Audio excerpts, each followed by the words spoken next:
جب ہم قرآن پڑھتے ہیں تو قرآن ہمیں ایک الگ ہی دنیا میں لے کے چلا جاتا ہے. جب ہم سوشل میڈیا میں دیکھتے ہیں تو ایک الگ ہی دنیا میں ہمیں وہ میڈیا لے جاتا ہے. سوشل میڈیا میں جب ہم گھستے ہیں تو فوج یہ کر رہی ہے، پی ٹی آئی یہ کر رہی ہے، جے یو آئی نے یہ کر لیا ہے، مسلم لیگی نے یہ کر لیا ہے. ابھی کسی نے بیان دیا کہ سابق سے بھی سابق وزیر اعظم کہیں تقریر کر رہے ہیں کہ ہم بنو کو انٹرنیشنل ایئرپورٹ بنا دیں گے. تو لوگوں نے دکھایا کہ بھئی چار پائیاں اڑ اڑ کے پوری دنیا میں جا رہی ہیں، یعنی جہاز کی ضرورت ہی نہیں ہے. ایسا انٹرنیشنل بنا کہ جس چیز پہ بیٹھے ہیں وہی چیز اڑ کے جا رہی ہے.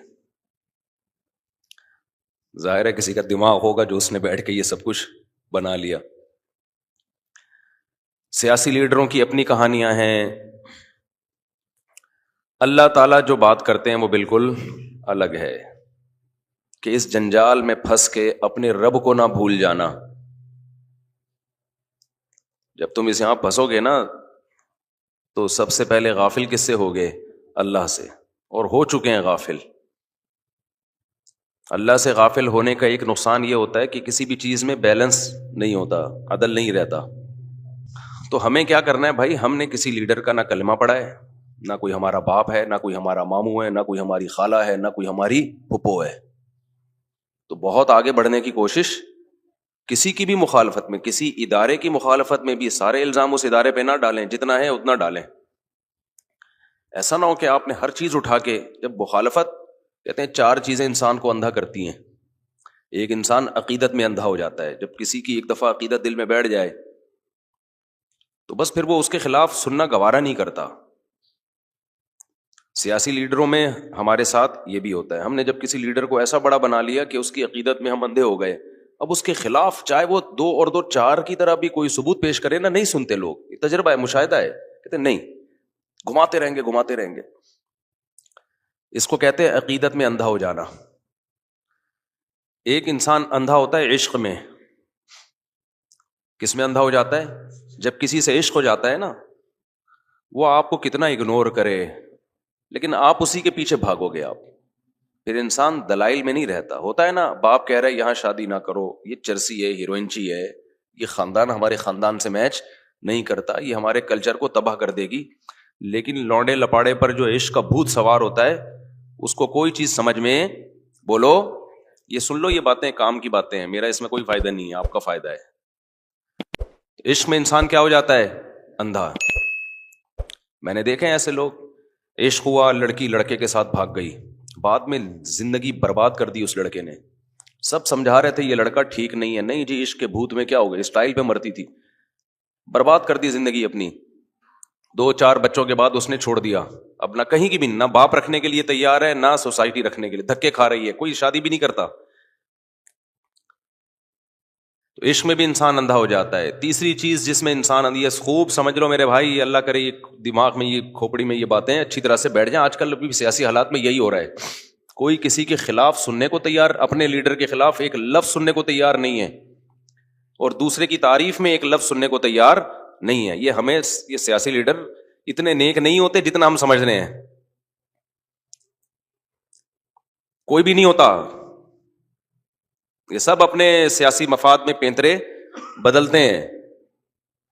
تو پہلی چیز جس میں انسان پاگل ہو جاتا ہے وہ کیا کہلاتی ہے؟ عقیدت. دوسری چیز جس میں انسان پاگل ہو جاتا ہے، ہوئی بھی یہ قوم، وہ ہے عشق. عشق بھی لیڈروں سے بھی عشق ہوتا ہے، پتہ ہے آپ کو؟ کسی کی پرسنالٹی میں مر جاتا ہے انسان، یہ بھی عشق کی ایک قسم ہے. کسی کے جناب وہ تقریر پہ مر جاتا ہے انسان، یہ بھی عشق کی ایک قسم ہے. تیسری چیز جو انسان کو پاگل کر دیتی ہے وہ ہے بغض. بعض دفعہ عشق کا اپوزٹ کیا ہوتا ہے؟ نفرت ہو جاتی ہے آپ کو. جیسے بعض لوگ صبح شام مولوی ایسے مولوی ایسے مولوی ایسے، بچپن میں کسی غلط قسم کے مولوی سے واسطہ پڑ گیا ہوتا ہے ان کا، کوئی واقعہ ہو جاتا ہے ان کے ساتھ، اب ساری زندگی وہ مولوی ایسے مولوی ایسے مولوی ایسے، ان کا اور کوئی کام رہا ہی نہیں ہے. تو ٹھیک ہے، ان کے ساتھ کچھ غلط ہو گیا ہوگا، 2 نمبر مولوی مل گیا ہوگا، لیکن ہم اور آپ تو ان کی باتیں نہ سنیں نا بھائی. اللہ کا شکر ہے ہمارے ساتھ ایسا الحمدللہ نہیں ہوا. تو اس کو تو بغض ہے، وہ تو بولتا رہے گا ساری زندگی مولوی ایسے مولوی ایسے مولوی یوں. ہر الزام کس پہ اٹھا کے، بولو ہو رہا ہے کہ نہیں ہو رہا؟ جو جرم ہے کس نے کیا ہے؟ ترقی نہیں کر رہے مولویوں کی وجہ سے. یونیورسٹیاں تمہارے ہاتھ میں ہیں, مولویوں کے ہاتھ میں تھوڑی ہیں. ترقی, مادی ترقی وہ کہاں سے ہوگی؟ وہ مدرسے سے ہوگی یا یونیورسٹی سے ہوگی؟ وہ تو یونیورسٹی. مادی ترقی کی بات ہوتی ہے نا جب ترقی کی بات کر رہے ہیں. روحانی ترقی کی جہاں تک بات ہے وہ تو مدرسوں سے ہو رہی ہے.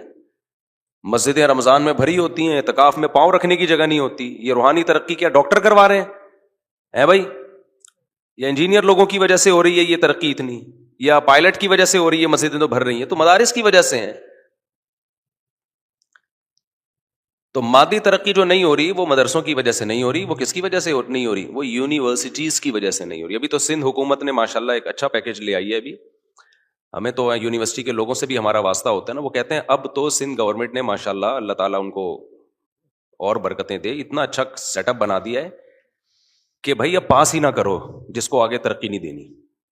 یونیورسٹی کے بعض لڑکے بہت محنت کرتے ہیں, کرتے کرتے کرتے پہلے سے پالیسی بنائیے ان لوگوں کو فیل ہی کر دو, ورنہ یہ ہوتا ہے یہ پاس ہوتے ہیں A+ سے پاس ہو گئے تو پھر سیٹ میں ان کا نمبر ہے تو پھر ہم اپنے آدمی گھسیڑنا ہے تو اس کو ہٹانا مشکل ہوتا ہے, شروع سے ہی پیچھے رکھو. قصہ ہی مکا دیا الحمدللہ. تو یہ کیا مولوی لوگ کر رہے ہیں یہ ہیں بھائی؟ مدرسوں میں بھی بعض دفعہ واقعات ہو جاتے ہیں لڑکوں سے بدفعلی کے, اللہ بچائے. بعض دفعہ ہو سکتا ہے واقعہ, کوئی دو غلطی آدمی داخل ہو گئے, لڑکے غلطی داخل ہو گئے تو کیا 24 گھنٹے تو کوئی فرشتہ نہیں بٹھا کے رکھے گا نا ان کے اوپر. لیکن یونیورسٹیوں میں یہ واقعات مدرسوں سے زیادہ ہوتے ہیں. لیکن آپ نے دیکھا ان لوگوں نے کبھی یونیورسٹیوں کے خلاف کلپ بنایا, یونیورسٹیوں میں اپنے بچوں کو مت بھیجو, یونیورسٹیاں ایسی ہوتی ہیں نا. تو یہ ہے بغض, اٹ از کالڈ بغض. یہ مذہبی اسکالرز میں بھی ہوتا ہے, فرقوں میں بھی ہوتا ہے.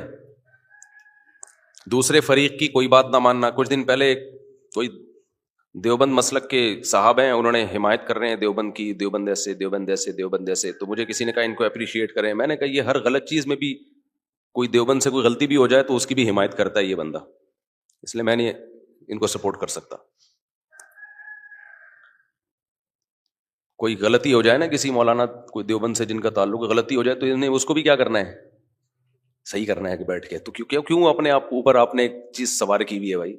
غلطی ہو گئی تو غلطی ہو گئی, اس میں کون سا ہے؟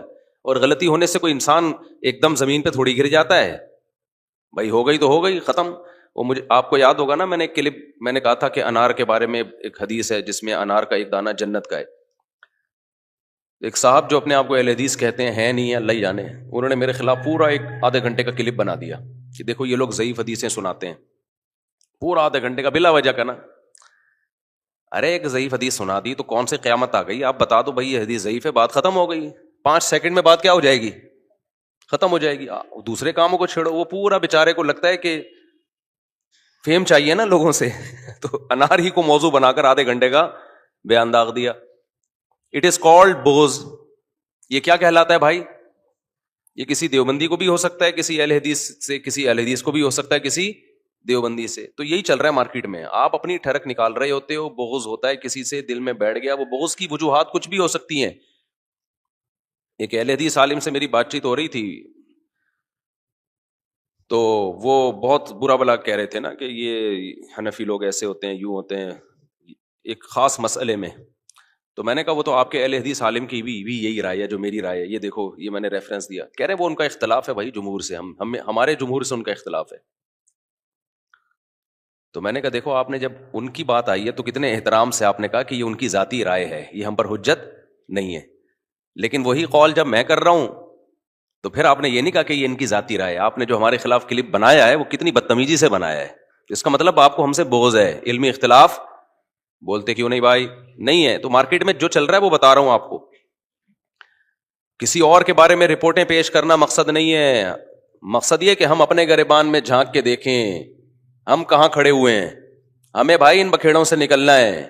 جو اپنی ذمہ داری ہے وہ پوری کرنی ہے. باقی ہم اللہ کی عبادت کے لیے پیدا ہوئے ہیں, آخرت میں ہم نے حساب دینا ہے. ایسا نہ ہو اپنے آپ کو ان بکھیڑوں میں الجھا کے ادھر سے غافل ہو جاؤ. سمجھتے ہو کہ نہیں سمجھتے ہو؟ تو تیسری چیز جو انسان کو اندھا کر دیتی ہے وہ کیا ہے؟ بغض, نفرت. مشرکین مکہ کو یہی تو ہو گئی تھی نا. بغض سے پھر حسد پیدا ہوتا ہے, جیلسی ہوتی ہے, آدمی بس دوسرے کو نیچا دکھانے میں لگا رہتا ہے. اس کا ذاتی مسئلہ بن جاتا ہے. تبھی بعض مولاناؤں کے مسائل بھی ایسے ہیں, میں عوام سے کہتا ہوں اس میں مت الجھو, یہ ان کے آپس کے پھڈے ہیں, حالانکہ وہ مولویوں کے ہوتے ہیں پھڈے. تو بھائی ان میں سے بعض لوگ ایکسٹریم لیول پہ گئے ہوئے ہیں, ان کا آپس میں کچھ ہو گیا تو اب آپ اپنے آپ کو اس بحث میں کیوں ڈال رہے ہو؟ ہوتا ہے نا, ایک ہی مسلک کے لوگ ہیں, وہ کہتے ہیں اس کے پیچھے نماز جائز نہیں ہے, وہ کہتے ہیں اس کے پیچھے نماز جائز نہیں ہے, حالانکہ کوئی اختلاف نہیں ہوتا ان میں, ذرا سا اختلاف ہوتا ہے, لیکن اس اختلاف کو انا کا مسئلہ بنا لیا ہوتا ہے. تو میں عوام سے کہتا ہوں ان مولویوں سے یہ والا مسئلہ پوچھو ہی نہیں, اس کے علاوہ پوچھو, یہ پوچھو ہی نہیں یہ والا مسئلہ. اور سارے نہیں ہوتے, چند ایک ہوتے ہیں, تو وہ ان کی انا کا مسئلہ ہوتا ہے. تو تیسری چیز جو انسان کو اندھا کر دیتی ہے وہ کیا ہے میرے بھائی؟ بغض. اور چوتھی چیز جس پہ انسان عدل پہ قائم نہیں رہتا وہ ہے مجبوری. وہ کیا ہے؟ کوئی آپ کی مجبوری اگر بن چکا ہے تو پھر بھی آپ عدل پہ قائم نہیں رہتے. جیسے ہم جب فوج مجبوری بنتی ہے نا ہمارے سیاسی لیڈروں کی, تو جو فوج کی جائز مخالفت ہوتی ہے وہ بھی نہیں کر رہے ہوتے یہ لوگ, کیونکہ ان کو پتا ہے ابھی جتوانا انہوں نے ہم کو ہے. سمجھ رہے ہو؟ جو جائز مخالفت ہوتی ہے وہ بھی نہیں کر رہے ہوتے, اور جب وہ فوج ان کی مجبوری نہیں رہتی تو پھر جو مخالفت ناجائز ہوتی ہے وہ بھی کر رہے ہوتے ہیں. تو یہی کام فوج کا بھی ہے, جب کسی کو لانا ہوتا ہے تو سبحان اللہ, ہٹانا ہوتا ہے تو ماشاء اللہ. ٹھیک ہے, میرا مقصد سیاسی تبصرے نہیں ہے. اگر میں سیاسی تبصرے کر رہا ہوتا تو پھر میں ابھی یہ بتا رہا ہوتا فلاں سیاسی جماعت ٹھیک ہے فلاں غلط ہے.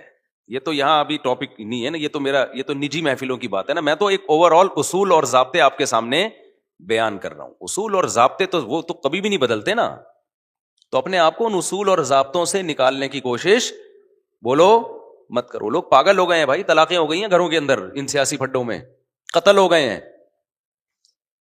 اور جن کی خاطر لڑ رہے ہوتے ہیں وہی بعد میں بیٹھ کے آپس میں سلو کر کے چائے پی رہے ہوتے ہیں, محبت کا اظہار کر رہے ہوتے ہیں. تو چوتھی چیز جو انسان کو پاگل بنا دیتی ہے وہ کیا ہے؟ مجبوری. جیسے میں نے 50-50 آتا تھا نا پہلے, اس کا ایک وہ سنایا تھا, جو کمنٹری کر رہا ہے وہ کہہ رہا ہے بھائی گیند سلیم اللہ کے ہاتھ میں, سلیم اللہ لے کے گھوم رہے ہیں, سلیم اللہ کھیل ہی نہیں رہا تھا تمیز سے, سلیم اللہ سلیم اللہ سلیم اللہ. لوگ کہہ رہے ہیں جو تماشائی بیٹھے ہوئے ہیں ابے سلیم اللہ تو کھیل ہی نہیں رہا, کہہ رہے ہیں نہیں سلیم اللہ بہترین کھیل رہا ہے. تو لوگوں نے کہا یار تم کیا باتیں کر رہے ہو, کیسی غلط کمنٹری کر رہے ہو. جتنے تماشائی بیٹھے ہوئے تھے انہوں نے کہا بھائی یہ نہیں کھیل رہا, وہ کہہ رہے ہیں نہیں سلیم اللہ بہترین. ناظرین آپ دیکھ رہے ہیں سلیم اللہ کی پرفارمنس. لوگوں نے کہا کہ بھائی ہم جا رہے ہیں میدان چھوڑ کے نا, میچ نہیں دیکھ رہے, ہم جا رہے ہیں. اس نے کہا تم جہنم میں جاؤ, سلیم اللہ بہترین. بعد میں دکھایا, پھر رونے لگا, کہہ رہا ہے سلیم اللہ بہت اچھا, روتے روتے کہہ رہا ہے سلیم اللہ بہت اچھا کھیل رہا ہے. دکھایا پیچھے کسی نے کمر پہ بندوق رکھی ہوئی نیچے بیٹھا ہوا ہے, سمجھ رہے, پسٹل رکھی ہوئی ہے. یعنی اس میں یہ دکھایا گیا کہ یہ جو کمنٹری ہوتی ہے نا اس میں بھی بعض دفعہ اس کا خطرہ ہوتا ہے کہ بندہ بکا ہوا نہ ہو, مجبوری ہوتی ہے اس کی. بھائی بعض صحافیوں کی مجبوری ہوتی ہے, بعض صحافی پیسے لے رہے ہوتے ہیں, کل تک جو فوج کی حمایت میں تھے آج فوج کے خلاف ہیں, کل جو فوج کے خلاف تھے آج فوج کی حمایت میں. بعض دفعہ لفافے ہوتے ہیں, بعض دفعہ لفافے نہیں ہوتے, پیچھے کیا رکھی ہوئی ہوتی ہے؟ پسٹل رکھی ہوئی ہوتی ہے. بولے جا رہے ہیں, جہاں بلواؤ گے وہاں بول رہے ہوتے ہیں. تو مجبوری میں بھی انسان عدل پہ قائم بولو نہیں رہتا. تو ہمارے جو سیاست دان ہیں, ہماری عوام کو ان سے عشق بھی ہوتا ہے, اپنے والے سے عقیدت بھی ہوتی ہے, اور مخالف سے بغض بھی ہوتا ہے, اور بعض دفعہ مخالفت مجبوری بھی ہوتی ہے, کیونکہ اتنی حمایت کر چکے ہوتے ہیں کہ اب اگر یوٹن لیا تو لوگ برا بھلا کہیں گے, تو مجبوری بھی ہماری بھائی اپنی عزت بچانے کے لیے نہ چاہتے ہوئے بھی حمایت کرنی ہے. تو ان حالات میں آپ یہ امید رکھتے ہو کہ لوگ بیلنس اعتدال سے چلیں گے؟ بولو. تو لازمی بھی اعتدالی ہے, لازمی. اچھا جب دو چیزیں ایک میں جمع ہو جائیں, عقیدت بھی ہو اور عشق بھی ہو, یعنی کسی سے آپ کو عقیدت بھی ہے, عقیدت کا مطلب اس کا ایک عقیدت کہتے ہیں بزرگی دماغ میں بیٹھ گئی کہ عظیم انسان ہے, اور ساتھ ساتھ عشق بھی ہو, پھر تو بالکل ہی کنٹرول سے باہر ہو جاؤ گے. سمجھتے ہو کہ نہیں سمجھتے؟ آج کل صرف عقیدت نہیں چل رہی یا صرف عشق نہیں چل رہا، عشق بھی چل رہا ہے اور عقیدت. دیکھو یہ جو جاہل پیر ہوتے ہیں نا، ان سے اکثر عشق بھی ہو جاتا ہے لوگوں کو اور عقیدت بھی ہو جاتی ہے. عشق کیوں ہو جاتا ہے؟ یہ گلابی کپڑے پہن کے اور ایسے پھونکوں والی سرکار بن کے آئے ہوئے ہوتے ہیں، خوبصورت اسٹائل میں. اسٹائل بھی بڑا لگ رہا ہوتا ہے یار، کیا گلابی ہونٹ ہیں، پان کھایا ہے یا پتہ نہیں کیا کھایا ہے، ایسے خوبصورت اسٹائل. عشق بھی پرسنالٹی پہ جو عام جاہل لوگ ہیں، پڑھے لکھے لوگ نہیں متاثر ہوتے، جاہل لوگ ہیں کہتے ہیں کیا پرسنالٹی، حضرت کا چہرہ دیکھو کیسا نور برس رہا ہے. اور عقیدت تو ہوتی ہے کہ پھونک لگایا گھٹنا صحیح، پھونک لگایا بینائی واپس. تو جب دونوں چیزیں جمع ہو گئیں پھر تو بیڑا غرق، پھر تو بیڑا غرق. تو اس لیے پیر بنانے سے پہلے بہت سوچا کرو، شادی سے پہلے اتنا نہ غور کرو، تفتیش کرو جتنا کسی کو پیر و مرشد بنانے سے پہلے کرتے ہو. آج جو اٹھا جا کے بیعت کر کے اس کے ہاتھ پہ بیعت ہو گئے. ایسا تھوڑی ہوتا ہے بھائی. اللہ تک پہنچنے کا ذریعہ ہوتا ہے پیر و مرشد، وہ آپ کو اللہ سے ملاتا ہے نا، کیونکہ وہ باتیں ایسی بتاتا ہے جن پر عمل کرنے سے آپ کے دل میں اللہ کی محبت پیدا ہوتی ہے. تو جس کو اللہ تک پہنچنے کا ذریعہ بنا رہے ہو اس کی سلیکشن تو بہت ہی خاندانی طریقے سے ہونی چاہیے، ورنہ وہ اللہ سے دور کر دے گا آپ کو، جیسے کہ جاہل پیروں نے لوگوں کو اللہ سے دور کر دیا.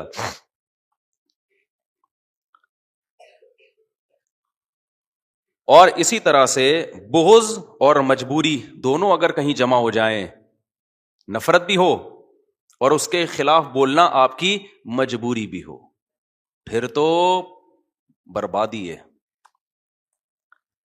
تو آج ایسا بھی ہو رہا ہے، نفرت بھی ہوتی ہے اپنے مخالف لیڈر سے، اور اس کی مخالفت اتنی زیادہ کر چکے ہوتے ہیں کہ اب اس کے خلاف بولنا آپ کی مجبوری بھی بن چکی ہوتی ہے.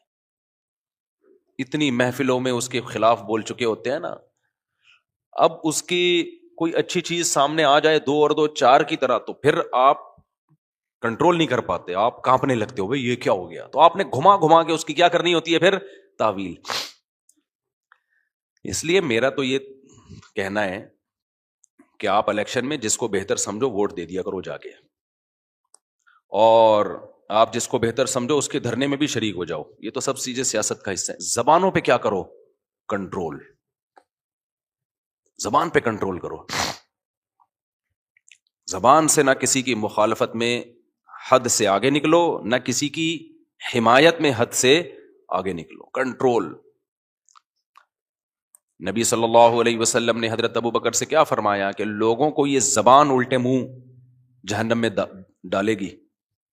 یہ زبان ہے جو اوندھے منہ جہنم میں ڈالے گی لوگوں کو. اعتدال سے بھائی. دوسرا، جو لوگ میمز بناتے ہیں، اس طرح کی میمز بناتے ہیں جس میں کسی بھی سیاسی لیڈر کو بندر یا کتے کی شکل میں دکھایا جا رہا ہے، یہ اخلاق سے گری ہوئی حرکت ہے. یہ اس کی علامت ہے کہ آپ اخلاقیات کی ساری حدود کو توڑ چکے ہو. یہ غلط ہے. میں سمجھا پا رہا ہوں اپنی بات؟ اتنا آگے مت جاؤ. ہمیں یاد ہے کہ ہمارے ایک استاذ تھے، ان کے پاس ایک شخص اپنے بیٹے کو لے کر آیا، وہ مدرسے میں پڑھتا تھا، سدھر نہیں رہا تھا وہ بچہ. بڑا پرانا واقعہ ہے، لیکن کچھ واقعات ایسے ہیں جو یاد رہ جاتے ہیں ہمیشہ کے لیے، ان سے سبق ایسا ملتا ہے. تو باپ نے کہا کہ بھائی یہ میرا بیٹا سنبھل نہیں رہا ہے، مدرسے سے بھاگتا ہے اور غلط ایکٹیویٹیز میں ہے. تو ہمارے استاذ وہ بہت ہی شفیق استاذ ہے نا، ہاتھ نہیں اٹھاتے کسی پہ. باپ نے بھی جب کہا کہ بھائی ایک دفعہ تو آپ اس کی ٹھکائی لگا دیں، تو انہوں نے ایک دفعہ لگائی اس کی ٹھکائی لڑکے کی، وہ پھر بھی نہیں سدھرا. پھر ان کے والد نے کہا حضرت سختی کریں اس کے اوپر. انہوں نے کہا بھائی میں کسی کو ٹھیک کرنے کے لیے اپنے اخلاق خراب نہیں کر سکتا، میں بگڑ جاؤں گا. جب ایک دفعہ ہاتھ چلتا ہے نا انسان کا، گالیاں والیاں، پھر یہ فری سٹائل ہو جاتا ہے. آپ نے دیکھا ہوگا بعض لوگ گالی سے بات شروع کرتے ہیں، گالی پہ ختم کرتے ہیں. وہ کہتے ہیں اب ہماری بریکیں کیا ہو گئی ہیں؟ فیل. اور یہ ہے، ہاتھ بھی انسان کے ایسے ہی چل جاتے ہیں. اب جو بیویوں کو مارتے ہیں نا، شروع میں شاید کوئی وجہ ہوئی ہو، اس کے بعد ان کا ہاتھ کیا ہوتا ہے؟ چل جاتا ہے. پھر بات پہ پھر وہ کہتے ہیں ہمیں نیند نہیں آتی جب تک بیوی کی کٹائی نہ کریں. تو جنگلی بن جاتے ہیں، اور پوچھنے والا تو کوئی ہوتا نہیں ہے. اور عدالت میں ایک دفعہ بیگم پہنچ گئی تو کمپرومائز کا راستہ بالکل ہی ختم. تو خاندان والے تو کنٹرول کرتے نہیں ہیں کہ بھئی یہ کیسے جنگلیوں کی طرح مار رہے ہو, پیٹ رہے ہو. یا تو عورت پاورفل ہو, بعض اس کا خاندان اتنا پاورفل ہوتا ہے کہ وہ خود ہی اس کے نٹ بولٹ داماد کے جو ہے نا سافٹ ویئر اپڈیٹ کر دیتے ہیں. اگر پاورفل نہیں ہے پھر کیا کرے وہ. 4 چیزیں انسان کو برباد کر دیتی ہے. ایک عقیدت, اندھا ہو جاتا ہے. دوسری عشق, پاگل ہو جاتا ہے. اور یہ ہم سب ہوئے ہوئے ہیں. آپ یہ سمجھ رہے ہیں کہ پتہ نہیں کس کی بات ہو رہی, ہم سب ہوئے ہوئے ہیں. عشق میں بھی پاگل ہوئے ہوئے ہیں, عقیدت میں بھی پاگل ہوئے ہوئے ہیں, بغض میں بھی پاگل ہوئے ہوئے ہیں, اور مجبوریاں بھی ہیں ہماری. کسی کو اپنی عزت کا خیال ہے وہ مجبوری ہے, کسی کو کوئی مالی نقصان کا خطرہ ہے, بہت ساری چیزیں, کسی کا سسرالی خطرہ ہے اس کو, بہت سارے مسائل ہوتے ہیں ہم سب کے ساتھ. تو عقیدت میں بھی. اب آخری علاج اس کا کیا ہے؟ علاج کیا ہے؟ اللہ کی ذات ایسی ذات ہے جس سے عقیدت اور محبت میں انسان اعتدال سے تجاوز نہیں کرتا. تو یہ عقیدت اور محبت پیدا کس سے کر لو؟ اللہ سے. تو اللہ کا ہر کام ٹھیک ہوتا ہے, مخلوق کا ہر کام ٹھیک نہ, ہمارے ہر سیاسی لیڈر کا ہر کام ٹھیک ہوتا ہے. اللہ کا ہر کام کیا ہوتا ہے؟ ٹھیک ہوتا ہے. تو محبت کس سے کرو بھائی؟ اللہ سے. عقیدت اللہ سے. تو اس میں جتنے پاگل ہو جاؤ ٹھیک ہے, اس میں تو جتنے پاگل ہو جاؤ, کیونکہ اللہ غلط ہو نہیں سکتا. ومن اصدق من اللہ قیلا, اللہ کہتے ہیں اللہ سے زیادہ سچی بات کون کر سکتا ہے. اللہ کا ہر کام بالکل. آپ عقیدت میں پاگل ہو گئے, اللہ کی ہر بات کو ٹھیک قرار دے رہے ہو, کوئی بات آپ کو غلط لگ رہی ہے پھر بھی ٹھیک قرار دے رہے ہو. یہی تو مقصد ہے بھائی. اللہ کی کوئی بات آپ کو غلط لگ رہی ہے تو آپ غلط ہو, اللہ تھوڑی غلط ہے. کیا خیال ہے بھائی؟ نبی کی عقیدت محبت میں پاگل ہو گئے تو سبحان اللہ, ہو جاؤ پاگل. نبی کی ہر بات آپ کو ٹھیک لگے گی تو لگنی چاہیے. نبی کی کوئی بھی بات غلط ہو نہیں سکتی. اگر ہو رہی ہے تو آپ پاگل ہو. آپ کہہ سکتے ہو کچھ لوگ عقیدت محبت میں پاگل ہوئے, انہوں نے اصل میں وہ کیا کیا, گستاخ رسول کو نا, جس پہ بلا وجہ جھوٹا الزام لگایا, گستاخی کا قتل کر دیا. تو اس سے پتہ چلتا ہے عقیدت محبت میں نہیں پاگل نہیں ہونا چاہیے. بھائی جان, یہ عقیدت محبت میں انہوں نے وہ والی عقیدت اختیار کی ہے یا وہ والی محبت اختیار کی ہے جو شریعت میں مطلوب نہیں ہے. شریعت اس محبت کو مانتی ہے جو اطاعت سکھاتی ہے. آپ کا محبوب آپ کو کہہ رہا ہے یہ کام کرو, آپ عقیدت میں پاگل ہو گئے نہیں کر رہے, تو یہ پاگل تھوڑی ہے. یہ تو وہ والا پاگل ہے جو نفسیاتی بیمار ہوتا ہے. وہ والا پاگل ہماری مراد نہیں ہے, کیونکہ نبی صلی اللہ علیہ وسلم نے کسی انسان کو قتل کرنے کا جو معیار بتایا وہ ہلکا معیار نہیں ہے, وہ بہت اونچا معیار ہے. تو یہ وہ لوگ ہیں جو وہ والے پاگل ہوتے ہیں جس کو نفسیاتی ہسپتال میں جمع کرانے کی ضرورت ہوتی ہے, جو جذباتی قسم کے ہوتے ہیں, جو کیا کرتے ہیں عقیدت محبت میں. ہم وہ والا پاگل پن چاہتے ہیں جس میں آپ نبی کی اطاعت میں پاگل ہو جاؤ. یہ اطاعت میں نہیں, یہ مخالفت میں پاگل ہو جاتے ہیں, اور اس مخالفت کو اپنی بے وقوفی سے نام کس کا دے رہے ہوتے ہیں؟ اطاعت کا نام دے رہے ہوتے ہیں. اس کی مثال ایسے جیسے کوئی شخص جو ہے وہ نبی صلی اللہ علیہ وسلم کی محبت میں پاگل ہو گیا اور نمازیں چھوڑنا شروع کر دے, تو ہم کہیں گے بھائی تو وہ والا پاگل ہو گیا ہے جس میں ڈاکٹر سے علاج کی ضرورت ہے. ہم وہ والا پاگل ہے جس میں اطاعت, جس میں آپ کی مرضی کے خلاف ہو یا آپ کی مرضی کے مطابق ہو, لیکن آپ نے ہر صورت میں اطاعت کرنی ہے. تو یہ عقیدت محبت کس سے پیدا کرو میرے بھائی؟ اللہ سے اور اس کے رسول سے. پھر پاگل ہو جاؤ آپ. پاگل ہونے کا مطلب بھی بتا دوں, وہی مطلب ہے کہ پھر جو آرڈر کہا جا رہا ہے آپ نے وہ کرنا ہے. اور دوسری بات, بغض اور مجبوری, یہ 2 چیزیں انسان کو پاگل کرتی ہیں. تو یہ بغض رکھو شیطان کا. یہ کس کا رکھو بھائی؟ شیطان. جو کہہ رہا ہے اس کے الٹے چلو آپ, ٹھیک ہے, چاہے آپ کو سمجھ میں آ رہا ہو. شیطان گناہ کرواتا ہے کہ بعد میں توبہ کر لینا. انسان کہتا ہے زبردست دلیل دی ہے یار, توبہ سے تو ہر گناہ کیا ہو جاتا ہے؟ معاف. تو ابھی جوانی ہے, جی بھر کے گناہ. یہ جو فحش فلمیں دیکھتے ہیں نا لڑکے, یہ کیا کرتے ہیں یار؟ ابھی دیکھ لو, جب دل بھر جائے گا توبہ کریں گے معاف ہو جائے گا. ابھی تو دیکھ لو نا, ورنہ یہ جذبات بار بار تو دل نہیں لگ رہا کسی کام میں, یار دیکھ لو. تو عقل, شیطان عقل پہ پٹی پڑا دیتا ہے نا عقل کو, اور گناہ کو مزین کرتا ہے. ان کی عقل کہہ رہی ہوتی بھائی کر لو. نہ یہ ابھی دل آپ کا بھرے گا وقتی, اس کے بعد اس سے زیادہ جذبہ پیدا ہوگا گناہ کا. موت تک کرتے رہو گے پھر یہ کام. ہر دفعہ شیطان یہی کہہ کے گناہ کروائے گا. تو ایسے موقع پہ شیطان کا اتنا بغض رکھو. فاتخذوہ عدوا, اللہ کہتے ہیں اسے دشمن بنا لو. عقل سے شیطان کی بات سمجھ میں آ رہی ہے, لیکن چونکہ شیطان کہہ رہا ہے نہیں ماننی ایسی کی تیسی. تو یہ ہم نے نفرت کو کدھر کو کھینچ کے لے کے جانا ہے؟ شیطان کی طرف فٹ کر دو اس. شیطان جو کہہ رہا ہے بھائی کتنے ہی مزین دلائل ہوں, نہیں ماننی، اللہ کہتے ہیں فاتخذوہ عدوا، اسے اپنا دشمن ٹھہرا لو بس. اور مجبوری جس میں انسان اندھا ہو جاتا ہے، وہ مجبوری کیا ہے؟ وہ ہماری مجبوری ہے بھائی، جہنم کی آگ ہم برداشت نہیں کر سکتے. بیگم کہہ رہی ہے داڑھی کٹا لو، آپ کی مجبوری ہے داڑھی کٹانا، بیگم سے محبت بھی ہے. یا وہ کہہ رہی ہے داڑھی نہیں رکھو، آپ بولو بھائی میں بیگم تم سے بہت محبت کرتا ہوں لیکن مجبوری میں انسان اندھا ہوتا ہے، میری مجبوری ہے کہ میں آگ برداشت بولو نہیں کر سکتا. غیر مسلم جو اسلام لانا چاہتا ہے، اس کے رشتے دار اس کو روکتے ہیں، وہ کہتے ہیں ہم نے تمہیں دودھ پلایا، ماں کہتی ہے، باپ کہتا ہے ہم نے تمہیں پالا، ہمارا مذہب چھوڑ رہے ہو. کہ بھائی ٹھیک ہے یہ میری مجبوری ہے، لیکن اس سے ایک اور بڑی مجبوری ہے، میں جہنم کی آگ برداشت بولو نہیں کر سکتا. کوئی بھی گناہ ہو بھائی، آگ نہیں برد. ہمارے حضرت فرمایا کرتے تھے کہ میں بہت ڈرپوک ہوں، میں آگ سے ڈرتا ہوں. بہت سی باتیں حضرت ایسے کرتے تھے، عوام بہت غصہ کرتی تھی حضرت پہ، یہ کیا لے کے بیٹھ گئے، یہ ہمارے پر یہ تو کیسی بات کر رہے ہیں. حضرت فرماتے ہیں بھائی میں مجبور آدمی ہوں، میں بہت ڈرپوک ہوں، مجھ سے گن پوائنٹ پہ یہ سب کچھ کروایا جا رہا ہے. لوگ کہتے تھے کیا مطلب؟ کہتے ہیں بھائی میں اللہ سے ڈرتا ہوں، میں نے اگر یہ نہیں کہا مجھے اللہ آگ میں ڈالے گا، میرے اندر آگ برداشت کرنے کی صلاحیت نہیں. تو مجبوری کس کو بنا لو؟ جہنم سے بچنے کو اور جنت کی لالچ کو مجبوری بنا لو. بھائی ہمیں لالچ ہے، ہمیں کیا ہے، چند ٹکوں میں رشوت لے کے لوگ بکتے ہیں کہ نہیں بکتے؟ ارے بھائی ہم جنت کی لالچ میں بک گئے ہیں، ٹھیک ہے نا. ہم کیا ہو گئے ہیں؟ ہم وہ بات کریں گے جس سے ہمیں جنت ملے گی. تبھی اللہ نے کہا ان اللہ اشترى من المؤمنین انفسهم واموالهم بان لهم الجنہ، اللہ نے مومنین کو جنت کے بدلے میں خرید لیا ہے. اللہ کہتے ہیں میں نے ایمان والوں کو خرید لیا ہے، کس کے بدلے میں؟ جنت کے بدلے میں. یہ بک گئے ہیں. تو ہماری مجبوری جنت جہنم، عقیدت اللہ اس کے رسول، اور بغض شیطان. اس کے بعد پھر محبت بھی کرو، نفرت بھی کرو، لیکن کرائٹیریا کیا ہونا چاہیے؟ یہ اس کے بعد پھر آپ کسی سیاسی لیڈر سے محبت، وہ بیلنس ہوگی، کیونکہ وہ محبت اللہ کی محبت کے بولو تابع ہوگی، اس میں اعتدال سے تجاوز نہیں کرو گے، کیونکہ آپ اللہ کی حدود کو توڑنے کی کوشش نہیں کرو گے. آپ اللہ تعالیٰ سمجھنے کی، عمل کی توفیق عطا فرمائے.